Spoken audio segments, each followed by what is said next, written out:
Comparison of the glaucomatous from the non-glaucomatous optic neuropathy using optical coherence tomography. Glaucomatous optic neuropathy is one of the most common optic neuropathies described with its optic nerve head changes and the visual field defects. Non-glaucomatous optic neuropathy comprises ischemic optic neuropathy, optic neuritis, and compressive optic neuropathy.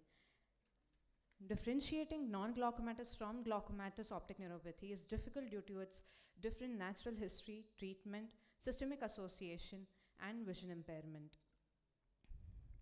Compressive optic neuropathy diagnosis is critical because it can be life-threatening, and only 21% of ophthalmologists could diagnose compressive optic neuropathy by looking at the fundus photographs.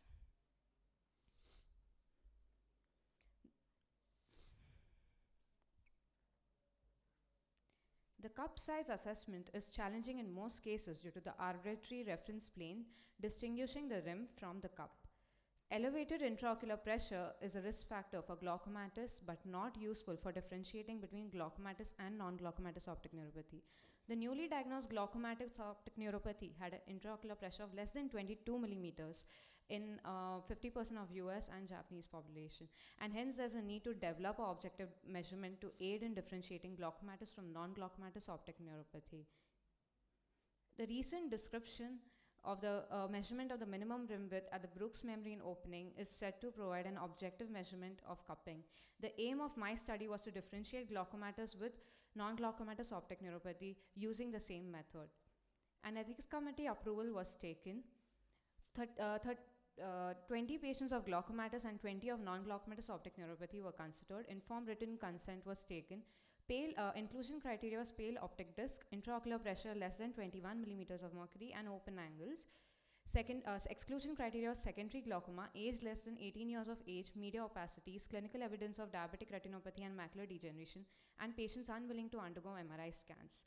A complete ophthalmic examination was done, including best corrected visual acuity, optic nerve head photo, color vision,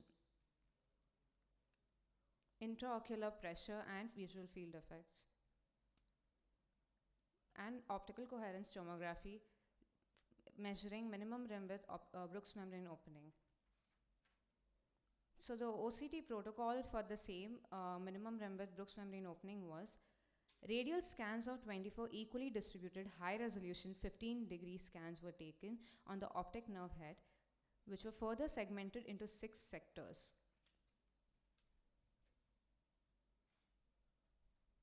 Namely, temporal, nasal, superotemporal, inferotemporal, superonasal, and inferonasal. The minimum rim width was then measured of the Brooks membrane opening manually by a single operator and corrected if any error. MRI scans and CT scans of patients were taken for patients with compressive optic neuropathy, and we found 2 patients of meningiomas and 1 patient of cavernous sinus lesion, and they were sent for urgent referral to the neurosurgeon for further management.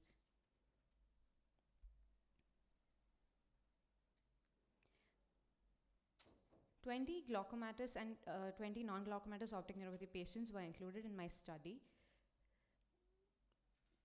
The gender distribution for glaucomatous optic neuropathy was 10 males and 10 females, and for non-glaucomatous optic neuropathy was 10 females and 7 males. Age distribution was for glaucomatous optic neuropathy was 69.45 and 58.5 for non-glaucomatous optic neuropathy. The mean of the Brooks membrane opening for the minimum rim width showed lower values for the glaucomatous optic neuropathy compared to the non-glaucomatous optic neuropathy in all sectors, as you can see in this statistics.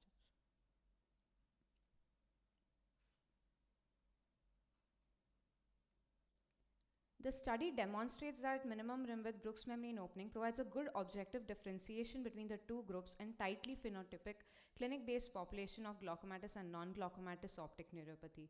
OCT is a routine investigation in most high-resource centers for assessment of glaucoma patients, and hence this can be included as a routine investigation through the OCT platform.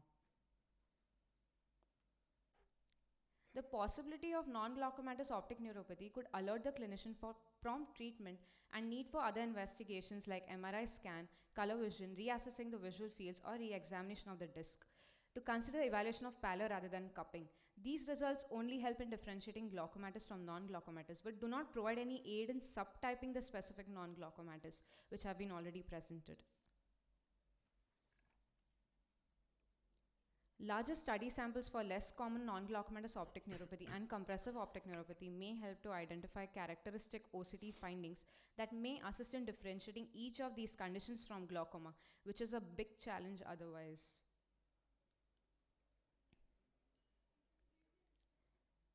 This study has highlighted a practical meaning besides the presenting aspects for the pathogenesis of glaucomatous optic neuropathy.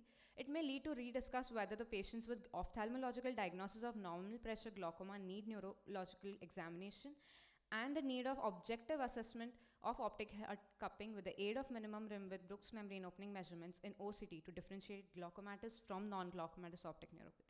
These were my references. Thank you. Is OCT test more importance than perimetry? No, I wouldn't. But mainly where there are patients with ambiguous presentation of pallor and cupping, wherein the physician or maybe your expert is not seeing it and you are confused if the pallor is more or the cupping is more, we can use it as an assessment. This is not conclusive, but as an assessment to see if it's going towards glaucomatous. You still would do a perimetry for all? Yeah, we are doing perimetry for all Once where patients. you did the measurements and you found the meningioma, Hmm. what was the perimetry finding in those patients? Ma'am, actually, we have seen that a lot of compressive optic neuropathy patients have a perimetry very similar to glaucomatous optic neuropathy patients because of the compressive lesion.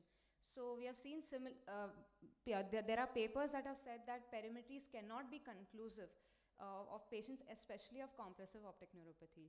So hence they are saying that you should go forward with MRI scans for the same, and also not everybody can afford an MRI, so maybe we can include a OCT before referring the patient for And did you MRI. come across any patients where your OCD was positive and you sent the patient for neuroimaging, but it turned out to be normal?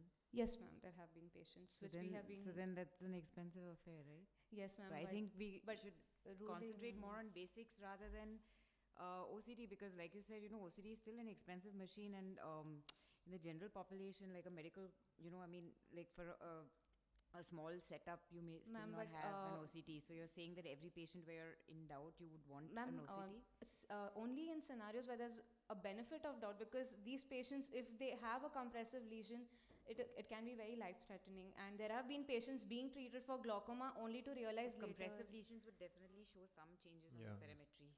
Yes, ma'am, but So I think this is just an extra investigation. yes, ma'am, it's an extra investigation. It's not conclusive. We can include is what we are trying to say. We have shown 3 patients Yes, which yes, were positive on MRI.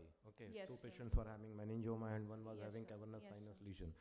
So what was the other finding in the 17 patients of So non-glaucomatous there optic were 9 neuropathy? patients of ischemic optic neuropathy with pallor. Then there were 3 of otoxic, then 2 or 3 of traumatic optic neuropathy.